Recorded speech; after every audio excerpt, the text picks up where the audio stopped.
25. INEC's continuous voter registration is still on. Use the opportunity to register to vote. On the news this afternoon, ADC calls for clarity in alleged coup plot involving arrested military officers. Activist Dele Farotimi criticizes police judiciary for stifling peaceful protest. Army cautions residents over unexploded ordinances in River State. ASU to review ongoing warning strike. On the foreign scene, former French President Sarkozy begins 5-year jail term. I'm Ifechukwu Muonyili with the news. Now, let's start by telling you that despite the denial by the defense headquarters, Nigerians are still demanding more information about the reported coup attempt that allegedly led to the arrest of military officers. The African Democratic Congress is asking the federal government to come clean about the reported coup. In a statement signed by its National Publicity Secretary, Bolaji Abdullahi, the party said it takes any threat to Nigeria's democratic order with the utmost seriousness. The ADC said it has been closely monitoring reports linking some arrested military officers to the purported coup, alongside media claims that a former southern governor is under investigation for allegedly financing the suspect. The party said Nigerians deserve to know the truth about what's really going on and has urged the government to provide clear and honest information without delay. While opposing any attempt to undermine Nigeria's constitutional order, the party expressed concern about the potential misuse of such allegations to justify political witch hunts, suppress dissent, or manipulate public opinion. Now, in another development, the 6th Division of the Nigerian Army has cautioned residents against the unprofessional handling of unexploded ordnance in River State. This follows the recent discovery of an unexploded device in Oromeru Zimbu community in Port Harcourt City local government area. Acting Deputy Director, Public Relations of the Division, Lieutenant Colonel Danjuma Jonah, said the device was found by community members while digging a grave, but was later moved to an air-conditioned room by locals who allegedly tried to prevent it from detonating. Lieutenant Colonel Jonah described the action as dangerous, warning that such military-grade explosives require expert handling. He urged the public to immediately report similar discoveries to the nearest security agency instead of taking matters into their own hands. Now, civil rights activist Dele Farotimi has faulted the Nigerian police and the judiciary over their role in restricting citizens from holding peaceful protests. Now, speaking on Channels Television, Mr. Farotimi said the actions of the judiciary and the police are evident that Nigeria is merely pretending to be a democracy. He said that in a true democracy, citizens do not require a police permit to protest, adding that the police are only to be informed so they can provide security. Mr. Farotimi's comment comes after the police on Monday confronted protesters demanding the release of IPOB leader Nnamdi Kanu. The police also arrested lawyer to the IPOB leader Aloy Ejimako, along with Fineboy Kano, a relative of the IPOB leader, and several others during yesterday's protest. The test may erupt if Nnamdi Kano's brother and lawyer Aloy Ejimako is not released. Speaking on Nigerian Info FM's Morning Crossfire, Oko clarified that the protest is not necessarily in pursuit of the Biafra agenda, but a reaction surrounding the continued detention of Nnamdi Kano. From what we hear, there is going to be murder of protest if they don't release Mazi Nnamdi Kanu's brother and lawyer. Now, come to think of it, even our security agencies, common sense would have taught them the man you are holding is causing this stability in the entire country. How much more now you are also holding his own brother and lawyer, and you think his people will just be snoring? No. They are not even interested in Biafra. Biafra is not the issue here. This man has been detained and over-detained. In the meantime, police authorities have defended the use of tear gas on the Free Nnamdi Kanu Now protesters around the major route in Abuja on Monday. The force public relations officer, Benjamin Hundeyi, who spoke on Channels Television, said the move was in line with a court order which restricted the protesters from converging around Aso Rock Villa, National Assembly, Force Headquarters, Court of Appeal, Eagle Square, and Shehu Shagari Way. He argued that the action was to prevent damage to critical infrastructure in the heart of the nation's capital. We took that step in order to protect the critical infrastructure in those areas. No matter where you protest, your voices will be heard. In fact, this is the age of internet.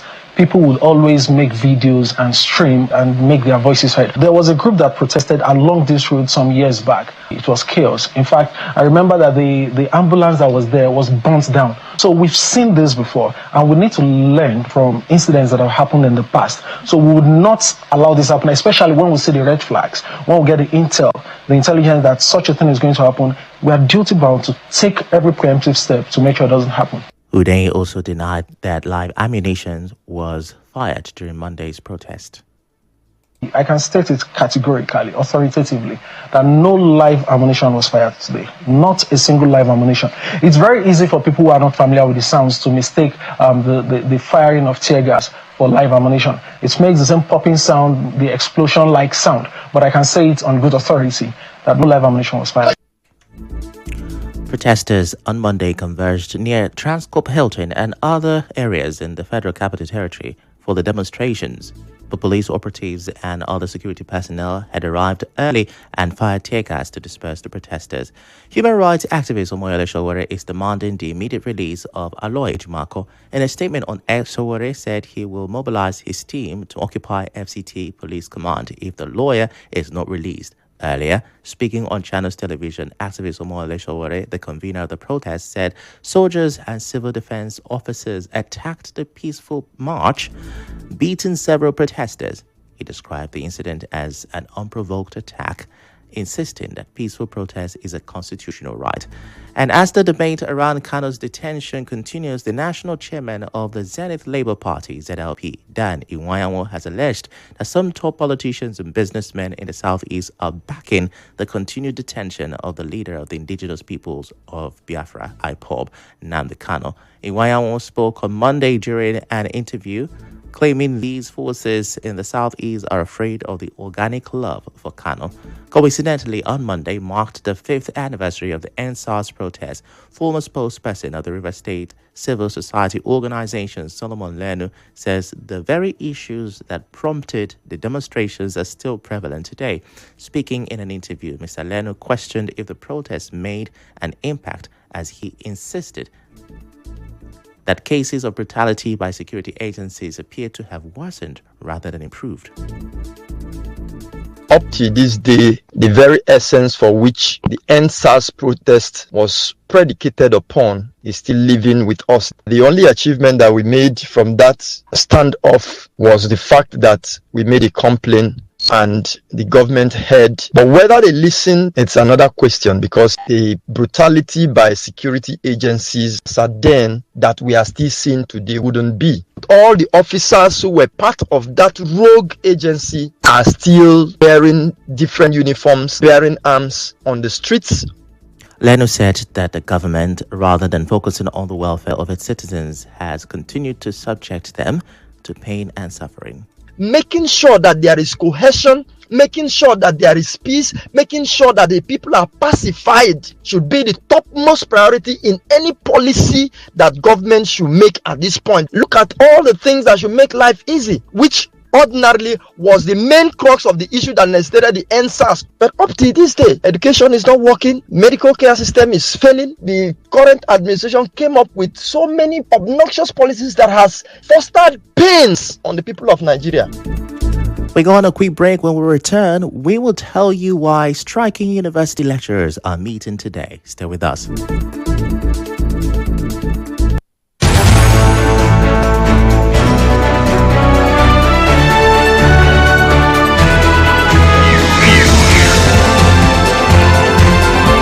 This is the news on 92.3 Nigeria Info.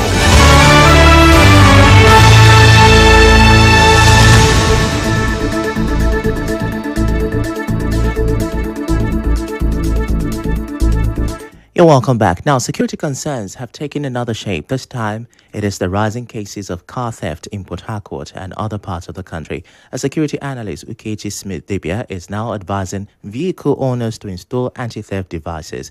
Dibia, in an interview with correspondent Emekotaka, urged motorists to adopt preventive measures such as steering and pedal locks, alarm systems, GPS trackers, and vehicle immobilizers to help deter thieves and aid in the recovery of stolen vehicles. Anybody can claim that he is doing charity, but who is the person installing? Whose company is doing this thing for you? Because if you meet professionals, I bet you they will give you up-to-date devices. Not when you go and get a car and somebody will just come and put a device that does not have anti-tracker jam. What that means is that somebody can use a tracker jam and the tracker will not work. The car is stolen. Some vehicle tracker devices does not have battery backup. The security expert also emphasized the importance of sharing information about a vehicle's tracking device with trusted family members or loved ones to ensure quick response in case of theft or emergency.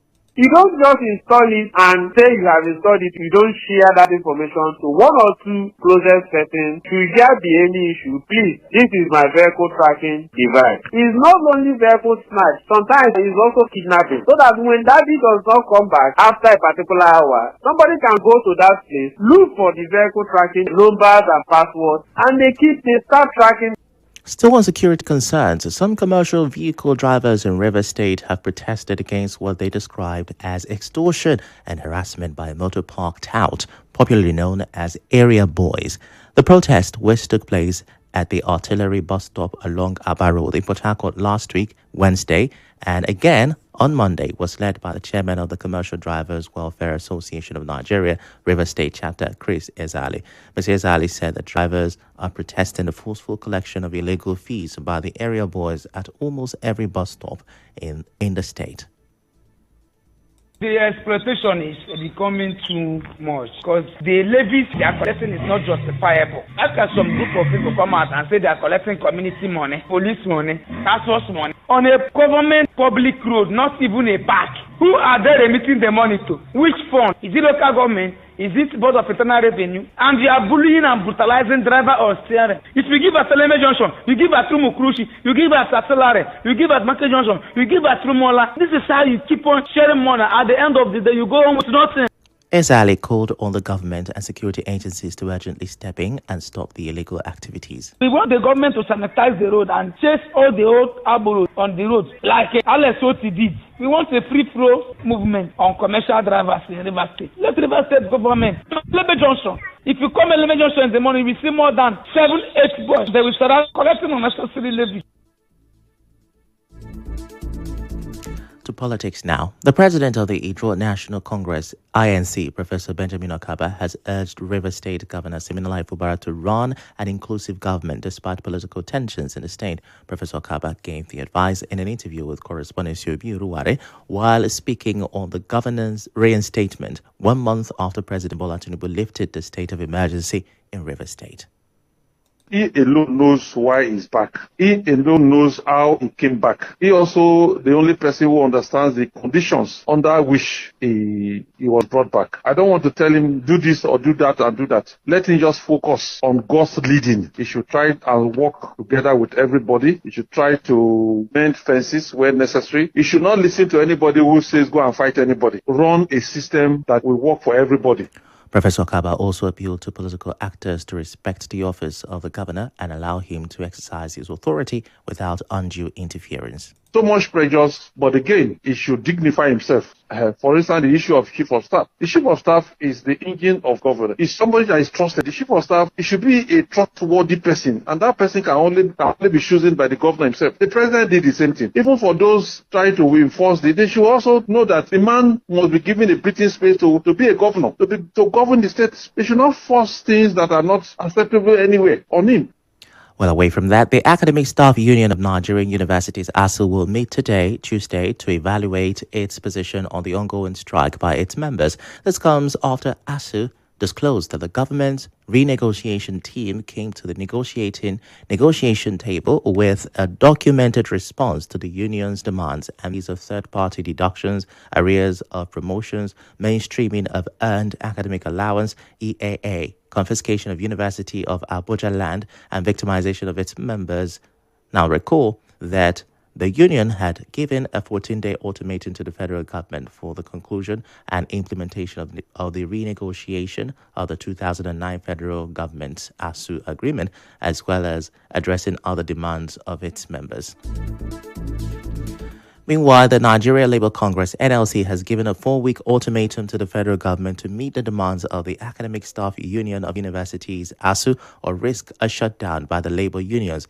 NLC President Joe Ajero said this in Abuja on Monday following a meeting of the union and leaders of tertiary institutions-based unions. Ajero said the 4 weeks is to enable the federal government to address all the outstanding issues of the unions, including the 2009 agreement with ASU. Now, he said the union will begin an indefinite strike if the government fails to meet their demands. In other news, the Nigerian Education Loan Fund says its student loan application portal for the 2025/2026 academic session has opened. In a statement issued on Tuesday by NEL Fund's Director of Strategic Communications, Oseyemi Oluwatoyi, the agency said the application window will run from Thursday, October 23rd, 2025 to Saturday, January 31st, 2026. NEL Fund calls on fresh students to apply using their admission number or JAM registration number in place of a matriculation number. It also appealed to tertiary institutions to show understanding regarding registration and fee payment deadlines for applicants awaiting loan disbursement. In business, power generation company says discussions with the federal government on the 4 trillion naira power sector legacy debt are still ongoing.